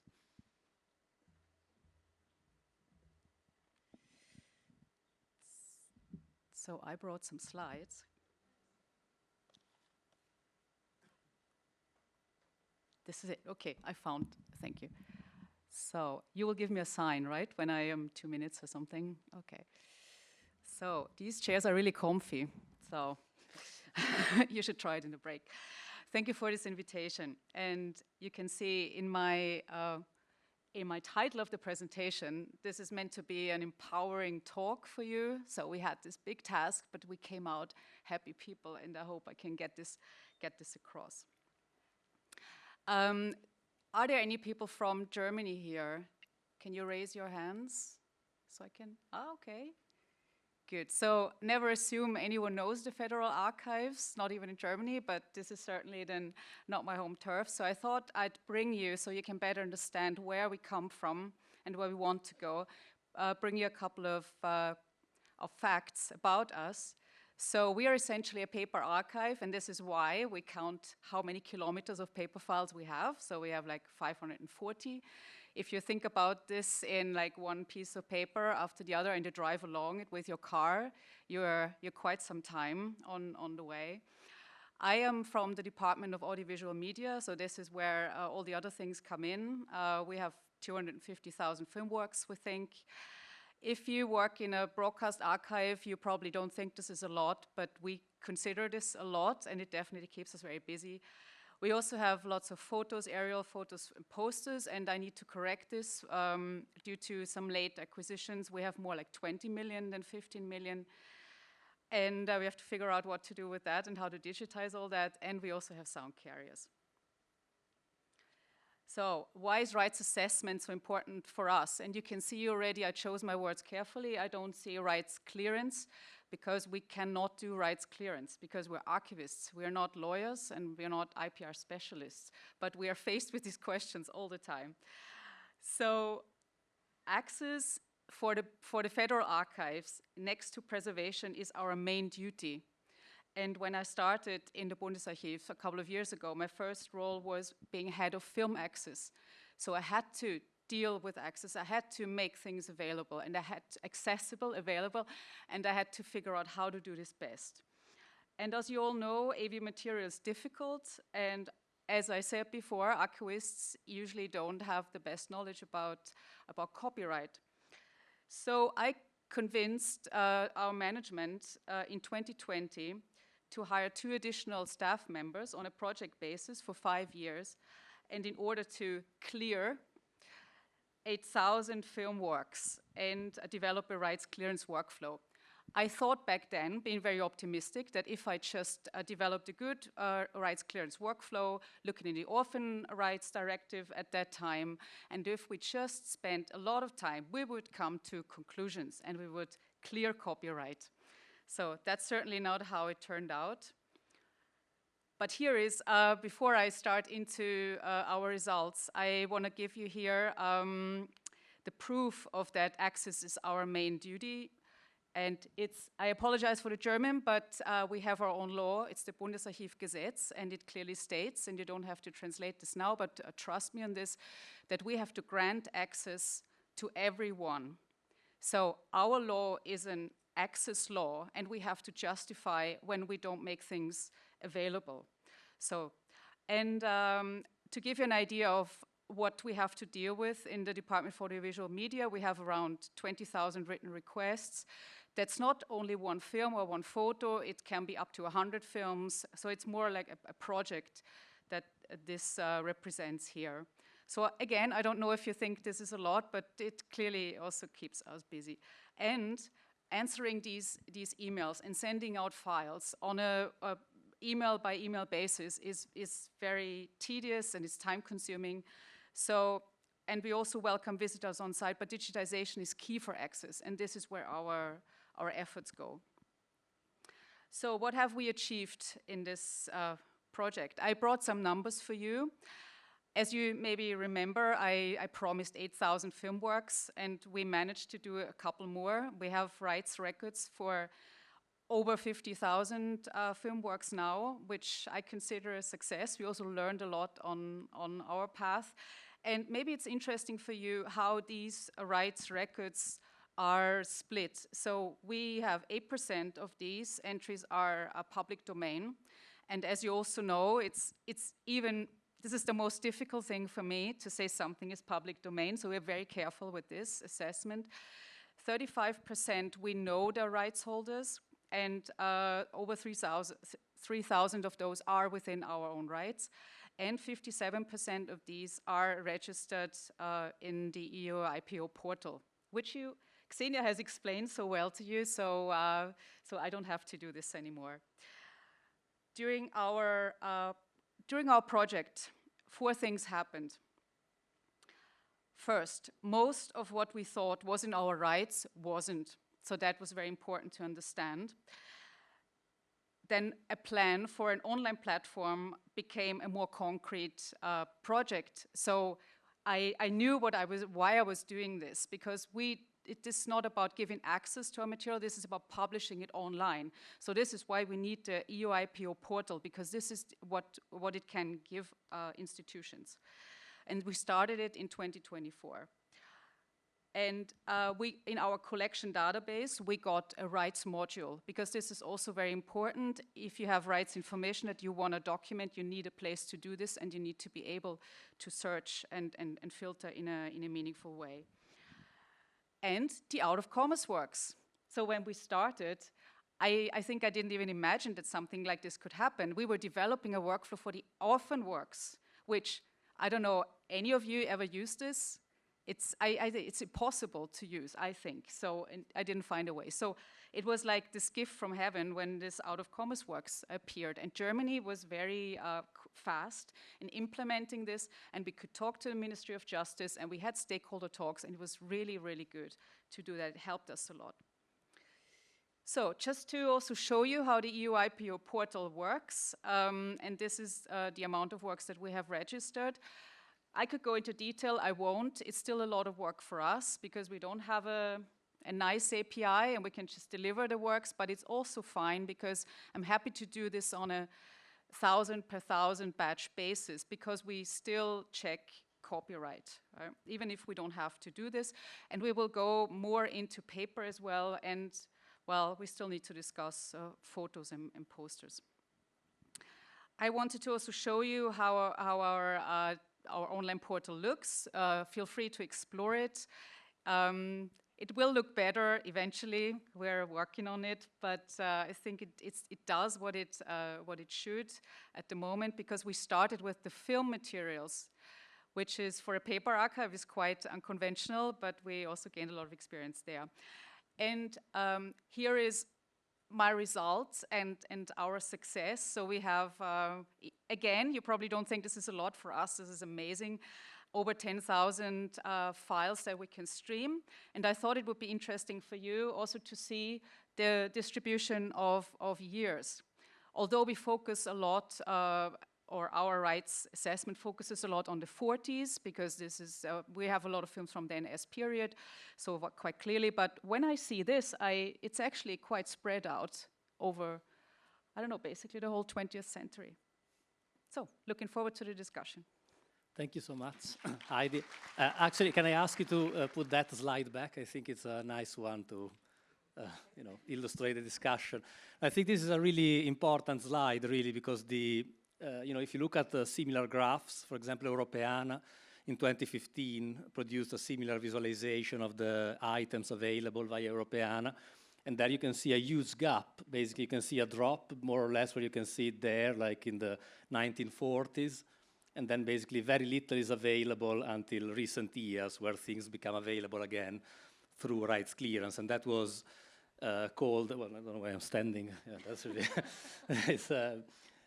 it was called the 20th century black hole, like the fact that things are not available because cultural heritage institutions don't digitize or tend not to digitize things that are still protected by copyright but no longer in commerce. And so the out-of-commerce provisions that has been discussed by the panelists try to solve that issue. And this seems to have produced a positive effect, at least for the Bundesarchiv. So let's keep that in the background. I think it's a nice background. But to kick off the discussion, I thought, I think like a lot of very interesting themes emerged across the three presentations. So I thought I would just highlight one, what I think is one, and then give you an opportunity to respond to each other. So I thought an interesting one was the relationship between the legal framework and institutional policies that Ksenia pointed out in her first opening presentation. So basically what you can do, so there is a legal framework, there's a certain level of harmonization across the different member states, but then there are differences, and then within that, each of those frameworks, you can make decisions. So there is an important aspect of decision-making, and decision-making often involves risk management. And then we heard from Stef, for example, the example of the Institute of Sound and Vision in the Netherlands and how those policies change sometimes depending on whether it's the institution itself making use of the works and of the opportunities offered by law, or whether it's about giving access to external users to benefit from the same opportunities. So there is that happening. And then we heard just now from Adelheid about yet another approach, how you can benefit from a different set of provisions. From Stef, we heard about the quotation exception that's more harmonized at the international level. So like most member states, not only in Europe, but across the world, will have similar opportunities, whereas we heard about a very specific EU opportunity, which is the out-of-commerce provision in the 2019 directive. So yeah, I thought I would just highlight that, which connects to a lot of other different themes, but I thought, yeah, I think that's probably enough for you to maybe share your thoughts on that theme. I don't know, should we start maybe the other way around this time? So Heidi first, and then we go Stef and say, yeah, I'm not sure if the mic is working. Well, yeah, I mean, I feel I would repeat myself if I would talk about internal policies, because what Ksenia, what you also said, and Stef, you also, like, it's I should speak for probably my own archive rather than all of you here, but what I encountered, it was, when it comes to copyright, is an atmosphere of fear, of insecurity, of safeguarding, sometimes gatekeeping for the right or the wrong reasons, and it's it depends really very much what like an institution you want to do. And I think it's also perfectly fine if you don't go the route that the Bundesarchiv, but I try to explain by law, this is what we have to do. So there is really not, there is no other way open, and I'm very happy because this is what I want to do. So I'd rather make things available. But if an institution or, film archives, there's a very broad landscape of, there are small institutions, there are, so if they want to do other things, then, they can. But I'm very happy to explore that, and I was happy that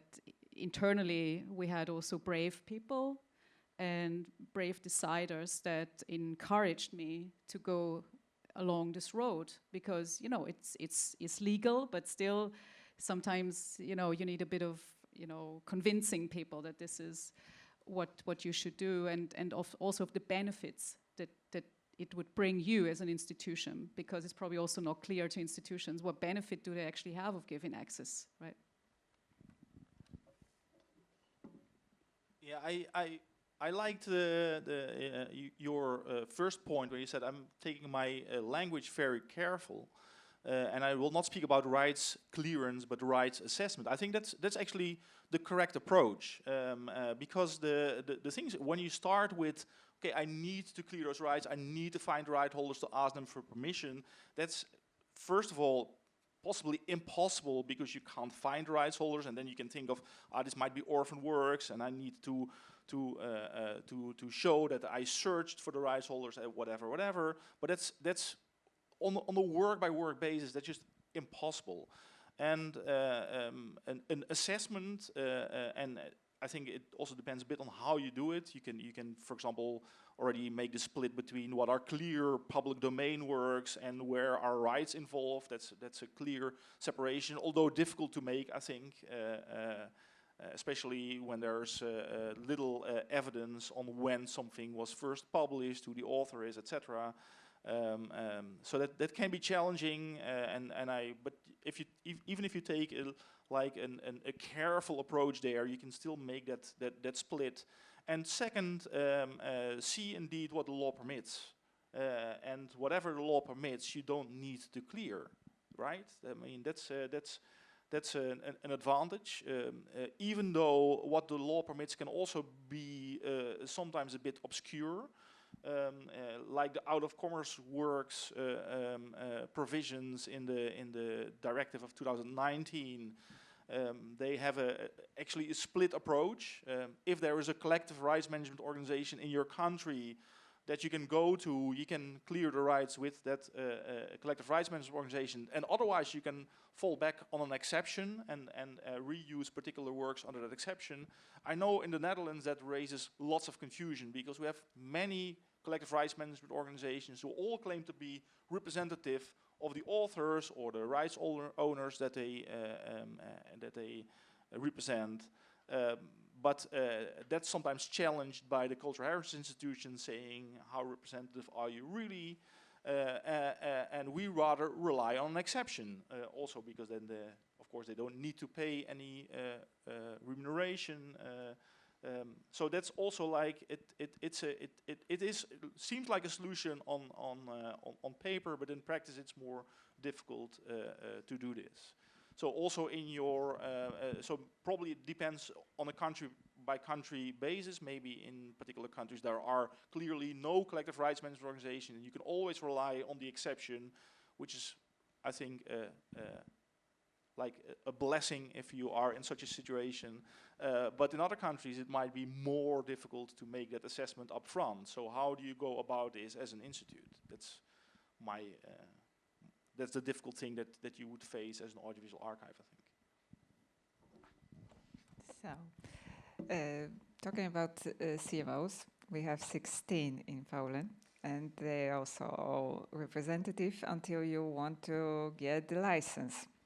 They are very representative when you want to give them money. They are representative to collect money, but not to give you a license. I asked all CMOs which represent authors or creators of audiovisual works, and they said they have no plans and they have no models to offer something. So in Poland we have no offer for audiovisual works.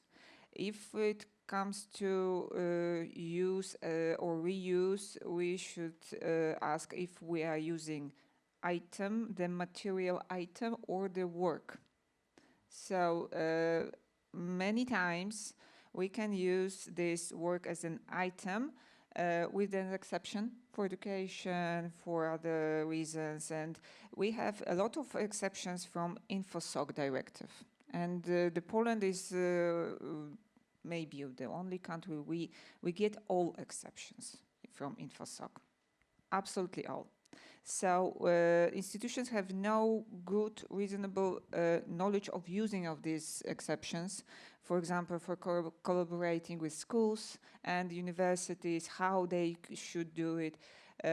Maybe sometimes with governance, with some administrative institutions, they can do something together and use these exceptions. So we have now the new exceptions for cultural heritage institutions. There was no exceptions for this.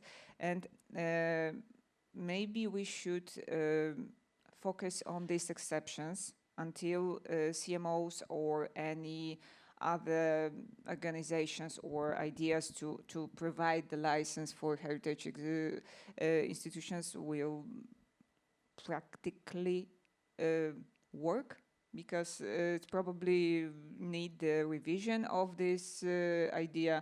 I can say that CMOs are not working in this area, and they have no idea and have no practice and have no interest to do this. They are very clear. They have no interest in doing this and provide this license, because institutions have not enough knowledge of what status of copyright items they have, what fields of use from different periods they have. So they can't provide the license if the institution don't know really what kind of license they need. The institution wants to CMO to come, make some research and said, you need this kind of license. CMO is not interested to do this for providing license. So exceptions, legal exceptions, I suppose, will be the only solution for a very long time. Okay, thank you so much. I mean, that's all very interesting, and I mean, I also had a few questions about AI, but I'm also conscious of time, and I think these are basically the perfect topics really to connect with the other participants as well. I mean, we are talking about decision-making and its relationship with legal frameworks, relationship with collecting societies. So I think now I'll pass the mic to the audience. If you have any comments or questions about anything that has been said so far. Hello, my name is Joanna Piotrowska. I'm in charge of advising on copyrights clearances here at FINA for 1 month already. And I already faced some challenges that we have with policy of openness with our heritage. And I have a question to the representative of Bundesarchiv, because I noticed at EU IPO database that you only actually have this out-of-commerce works registered and no orphan works. In relation to Polish heritage, at least, because that was what I was researched. And also you mentioned that you don't find it functional to use the orphan path, and I wonder why you say so. And also with reference to this out-of-commerce works, I understand you use them only in the boundaries of digitalization and making available online, or whether you also managed to work out a way, for instance, to show those audiovisual works at the movies or to publish them as DVDs and make them available these ways, because we are in the process of looking for such solutions. Thank you so much. Okay, good that I have 2 lawyers here with me, 3 actually, sorry, that can explain the Orphan Works Directive better. But my understanding is that it's not useful. The Orphan Works Directive is, I also hope I use the right words here, right? Because there was a portal as well, not a lot was registered, at least not from Germany. There was a lot registered, I think, from the Netherlands and from Britain at that time. But in Germany, we interpreted the regulations that were given by law very strictly. That means you had, I don't know, a ton of sources that you had to check. All of these were not useful for us. We didn't even know where to start. It looked like a lot of work. And what is the gain? Then after spending a month or a year on one work, then you have found out that it's orphan, then you register it, and then what? So it was just not. I think we were ready, as I said, right? We wanted to find something to do something, but the Out of Commerce Works it nullifies these rights clearance process. It says you can put it, you register it.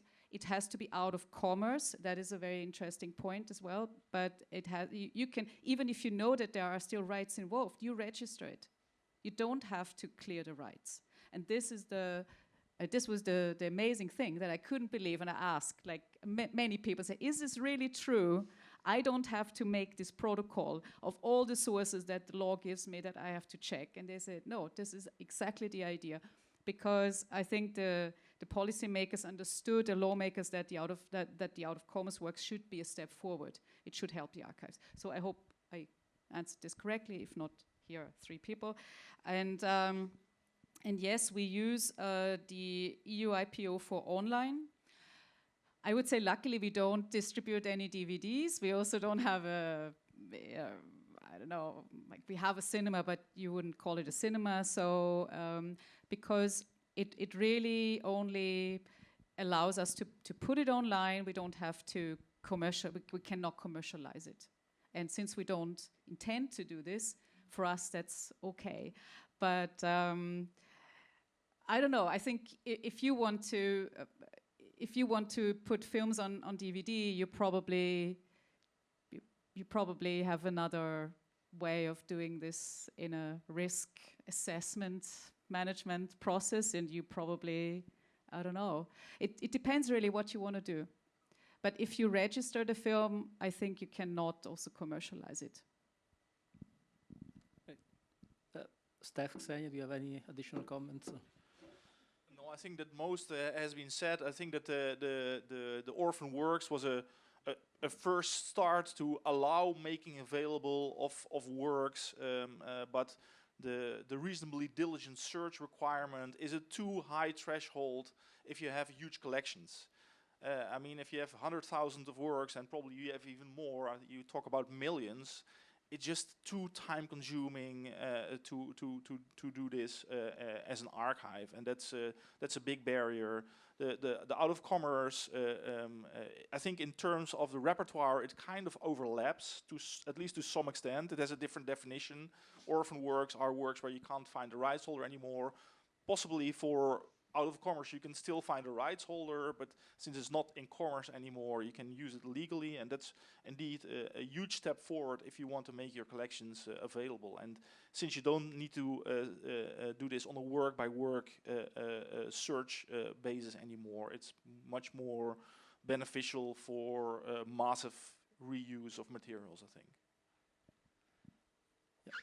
Thank you. I mean, in the UK, we don't even have anymore the Orphan Works exception, and after Brexit, the situation is so bad that like the British Library and other institutions miss the Orphan Works exception. Not only we don't have the out of commerce scheme, we lost the Orphan Works one, and we don't. Yeah, so don't leave the European Union. It's a bad idea. I mean, I'm conscious. I think we are entering the coffee break slot. But do we have time for another question? Yeah, right.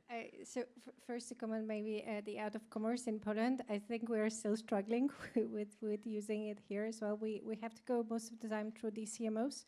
So this is the first path. So keep nodding, Xenia, please. But so this is, I think your path, Heidi, shows like how successful this can be, but a lot depends on the implementation of the DSM. But my question was, you didn't ask it, but I would love to hear like brief replies about the link to AI and how AI changed the conversations, whether it has changed the conversations on copyright assessment. I really appreciate the term.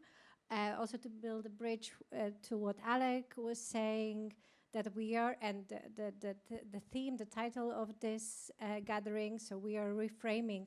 But sometimes, like, I am very much in the AI bubble, and sometimes I catch myself thinking, but is really everyone? Is this like, hearing also from what you were saying, that we are still struggling to get to the access reuse point on kind of individual basis. Like, how much really is AI now in as part of a copyright conversation in cultural heritage organizations? So Heidi, you're in there, you guys are being consulted. So how often does it pop up? So I hope I understood the question correctly. I don't know if the question was, does AI help me in rights assessment? No. No, whether it has changed your approach to the rights assessment. Like this as another use of a collection through AI or by AI or people using AI or to build LLMs. No, it did not. It does not change my day-to-day work, because it's, you know, I look at film works, I try to find out who are copyright owners, we, the copyright owners, and with the idea to put it online. The question is probably about, does somebody in the institution now say, or users, you shouldn't make so much publicly available because, you know, some toxic crawler will come along and do something with your material that it shouldn't do? I don't know. We'll have a conversation about this internally, but I don't know.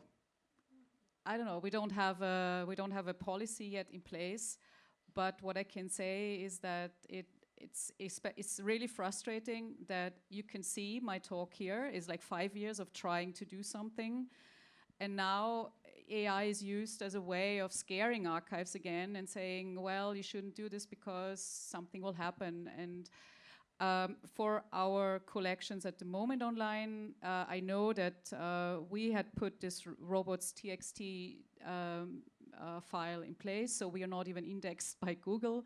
So I think it's more about netiquette. I don't, I mean, we can also not prohibit people just, taking the files that we have online, AI or not, right? We cannot. There's only so much we can do.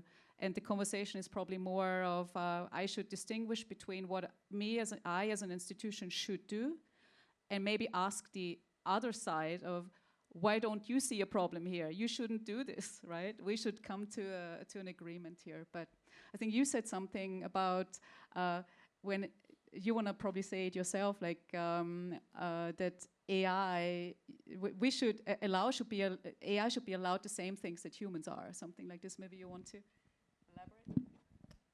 In our discussion online before this panel, I said that the main idea is that AI couldn't have more access than the human to the archives and cultural heritage collections. So talking about the AI, I suppose that AI policy is the part of the good communication between the institution and users. You can change it anytime, but if you have one, user have some kind of calming that I can do this, can do that, I need to identify changing this way, and everyone can feel responsible for their actions. So, but if we are talking about use, I suppose everyone is afraid and everyone is not sure what they should do. But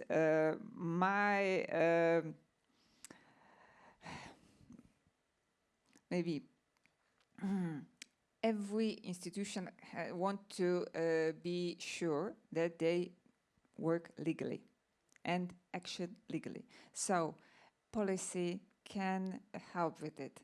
But we have a problem with decision making because people who make the decisions want to make only the decisions right need to be made. Yeah, so the law wants them to be made, but law is only a tool. You need to know what you want to do and use the law as a tool. So this is the problem of thinking about using every tool. Stef, any final word? Well, I don't need to have the final word, but I think that in general, if you think about opening up the collections and making them available online, you automatically get the question: how do you allow the use of your materials for AI training, etc. And it might not be the first thing that you thought of when you want to make your collections publicly available, but it's a reality that you will face now.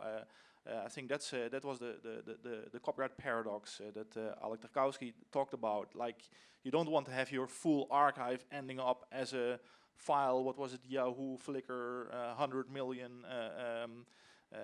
You don't want to have FINA, Yahoo, and 100,000 of your documents in such a file, I assume. So that's something that you should be careful of when opening up your archives. And I'm also wondering whether, legally speaking, if you use the out-of-commerce provisions in collaboration with collective rights management organizations, whether they will not ask particular safeguards in that respect. I'm not sure about that. I have not heard of this, but I can imagine it. Because the thing is that under the text and data mining provisions that allow the training of large materials that are available online, for example, the only persons that can opt out are rights holders. So as an institute, you can't opt out, you can't make a reservation of rights under the TDM, only rights holders can. So I could imagine that comes up if you are engaging with collective rights management organizations, but I have not heard of this, so it's just a guess. Yeah. Okay, so I mean, yes, text and data mining just came up now. I mean, I'm not sure we can open now a discussion on that. Probably we need to continue the conversation over the coffee break. But yeah, before we do that, please let's thank once again our speakers.